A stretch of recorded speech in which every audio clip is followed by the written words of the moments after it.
What's up, family? You know who it is. Swole Yogi, aka T. And right now, I'm about to teach you guys a little bit how to grill. There's a difference between barbecuing and there's a difference between grilling. This is not actually barbecuing, what people always say it is. This is grilling. You want to take care of your grill first of all. When you first get your grill, you want to spray it with some kind of non-stick coating. You want to get it real good everywhere. And the reason why you want to do this is because this coating bonds to your grill and it helps the meat not really stick that much. It's going to stick sometimes, but the more you do it, it's going to stick less. And also it protects it from the weather a little bit. So I'm going to take these out. We got this grill about a week ago, and I've been coming out every 3 days and been spraying it. And as you can see, no rust. It's nice and clean, just like the first day I got it, because I've been taking care of it. Come on over here, cameraman. I'm a man. Look down in here real quick. The grill should come with a standard grate at the bottom right here. And the smart thing to do is to wrap this part right here in foil. So it's going to be getting all that heat with all the coals on it. So you want to protect this part as much as possible too. Otherwise, you will, repeat, you will burn a hole through the bottom of your grill. That rhymes. Guess I'm a poet and I didn't even know it. So I'm going to show you the next step coming up. Why do you have to wrap that? Alright, back to this. Now as you can see, I've wrapped the protective plate that goes in the bottom of the grill with foil. Regardless, over time, that heat is going to burn a hole through there. So this is going to buy you some months, maybe a year. Or if you keep replacing it, even longer. These grills can last forever. This is what I've learned over time. So now we have a solid base under there to throw the grill, the coals on top of to protect our grill from burning a hole through the bottom. And grilling is an art. You don't just throw the coals on there and throw some meat on top of there, put some seasoning, and put some barbecue sauce. No, it's so much more to it than that. It's science. And I'm gonna show you guys the science of grilling today. Ooh, the science of grilling. That sounds hot. You love science and grilling? I love science. You're gonna speak to the affirmative. I love to go with the match light because it makes it very simple to just start the fire and go. That was funny. You know, some people like to dose the coals with tons of lighter fluid and have the meat tasting like lighter fluid. Now this is the first step.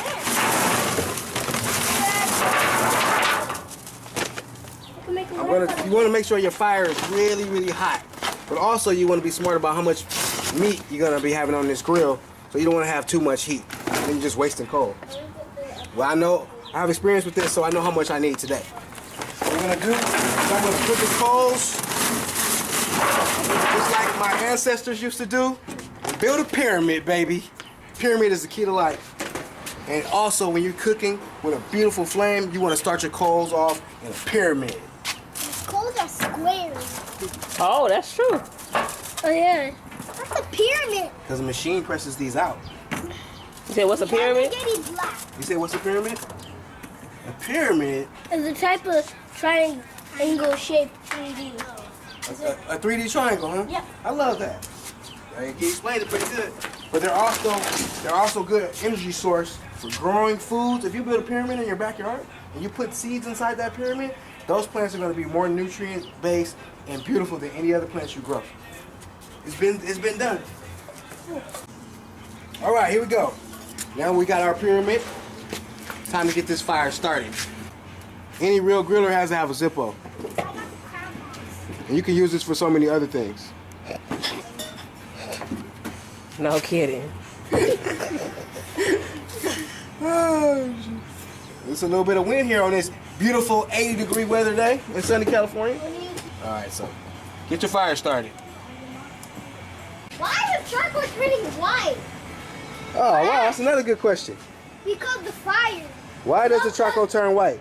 Actually, that's actually your key. That's your indicator to let you know when the charcoals are white, the meat is ready to go on the grill. So that's a simple reason why the charcoals turn white. Okay. Is that your indicator to know when to put the meat on? Okay. You don't put the meat on while the charcoals are still black. Got it? Okay. Cool. Let's go. Great question. Like I said before, you just light it and go. That's so funny. Like I said before, you just light it and go. That's so funny. All right, so like I said before, we're not gonna put the meat directly. Ah, it's hot. Directly on top of the heat, because you will burn it. Put it on the side of the heat. You hear that sizzle? You hear that sizzle? Oh, it smells so good. Okay. And what we're gonna do now is we're gonna close this. We back on. Yeah. I'll get right back at you. Yeah. Dad gets his grill on. What we got here? After the smoke clears, woo! That's some beautiful looking steaks here.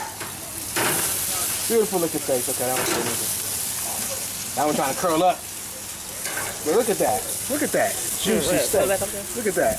Oh yeah. What I'm talking about. Yeah, they need to still cook a little longer. A little bit longer. You see, I don't have them directly on the heat so they don't burn. That's how Swole Yogi do it. Oh yeah. That's what I'm talking about right here. See that right there? Look at that juicy.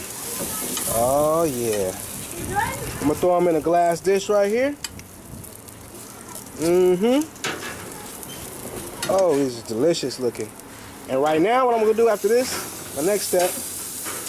And by the way, if you're gonna be making steaks, chicken, or any kind of seafood all together, cook your steak first, because the beef needs the hottest flame. Get it to the right temperature to cook your beef right. And then after that, if you're gonna make fish, that has to have a super hot flame. But we're not making fish today.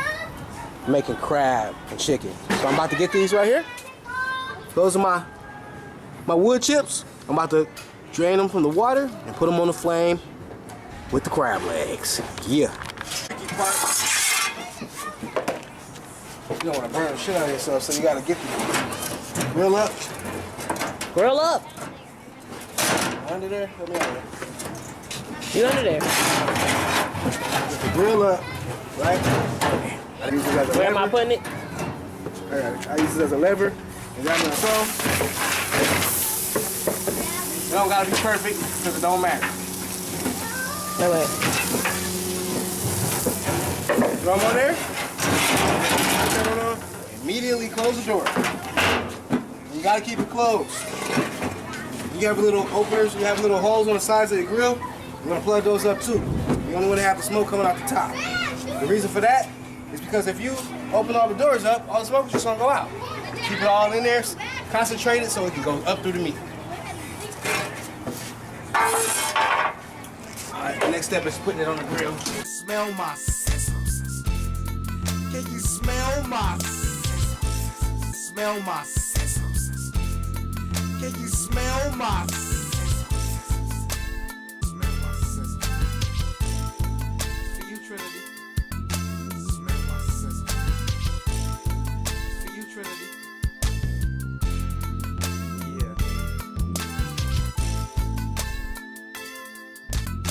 Smell my sizzles. For you, Trinity. Yeah. Smell my sizzles. For you, Trinity. Yeah.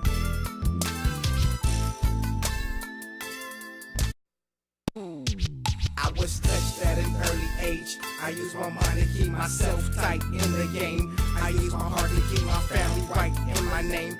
I use my soul to help me spit this fire flame. I was touched at an early age. I use my mind to keep myself tight in the game.